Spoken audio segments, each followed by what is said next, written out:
And now David Smith will talk to us about the personal story, the hallmark of the celebrant ceremony. Okay. Hi, everybody. Story's a hard act to follow, but I'll give it my best shot. Am I close enough? Okay, great. Let's see. I want to welcome the class of 2008, honored guests, old friends, and new acquaintances. I'm very happy to be here today. I'm happy because I, like you, know that celebration is important. This weekend gives me an opportunity to relive my own graduation and in some small way stand as witness to the transformative process we are all involved in. Actually, being a witness is really what I want to talk about. My journey as a wedding celebrant literally began on the other side of the table. 4 years ago, my fiance and I needed someone to officiate our wedding. We knew what we wanted. We knew we were spiritual people who cared about things deeply but were not associated with an established religious practice. My fiance did some research, and you'll find that that's a common thread. The women do the research. Anyway, we found the name of someone named Kim Kirkley. On the phone, she seemed nice and very pleasant, and we made an appointment to meet with her. Let me pause here for a moment, because if you're like me, the time running up to a wedding is all about taking care of business. It's about making lists and sticking to that list and checking off your to-do items. So in my mind, I had one more thing to do. I was going to have a business interview and bring all my critical abilities and my skepticism to that meeting. Because what is a celebrant anyway? Who heard of her that? So we met, and she was very nice. And at a certain point in our conversation, in our business interview, Kim asked two questions. Edwina, what do you love about David? And David, what do you love about Edwina? And at that moment, Kim moved us out of an interview and into a conversation.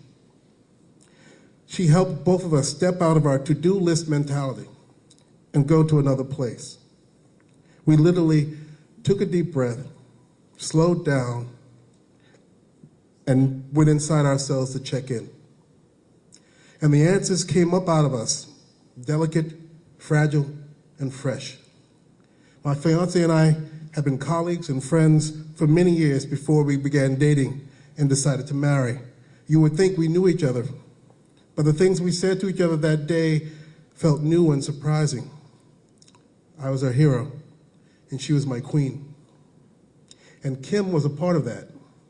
She was a witness to our sharing, and she was literally the catalyst for that process. I remember that meeting to this day. So whenever I deal with clients, I try to bring that sense of witness where I can help create a place of peace where the folks can slow down and find each other again. But this idea of witness doesn't stop there. Often in my ceremonies, I use language like, we are here to bear witness to one of the great wonders of life, to celebrate the fact that two souls journeying separately have found each other. Usually at this time, I share their love story, the how and when and why of their coming together. I use the language they have given me so that for them, the ceremony becomes a kind of remembrance of what was said and can echo back to that time when we three sat together. But something also interesting seems to happen among the guests. There are moments when you can hear acknowledgments of the story. You can see the nodding of a head or, yeah, that's, or sometimes in the corner, that's right, that's what happened. The couple stories brings in the guests. They are no longer spectators, they're participants. I like to think as they hear the ceremony unfold, they think about their moment of wonder and love, or at least rekindle the possibility, the belief in its possibility. In a sense, they all become witnesses, not just to the wedding, but to the possibility of love. Being a celebrant means being a witness. Being a witness means acknowledging truth, the personal, emotional truth of the moment. But to acknowledge truth, you have to be open to it. and that is the key.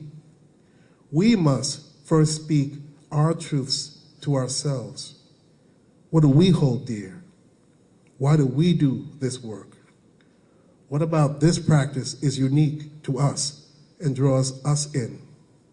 This process alone can be personally transformative as we learn things about ourselves we did not know or did not recognize or did not have words for before.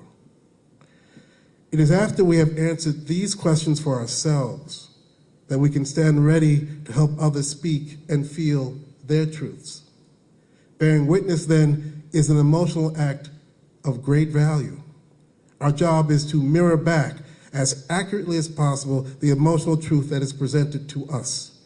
This is true if we are doing weddings or funerals, naming ceremonies, or separation ceremonies. The emotional work is the same, even if the emotional coloring is different. Kim Kirkley, on that first meeting, helped me begin this journey.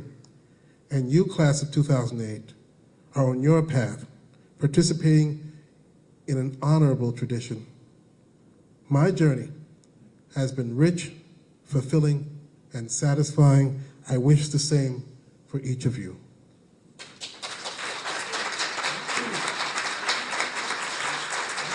And this is my symbol, the mirror.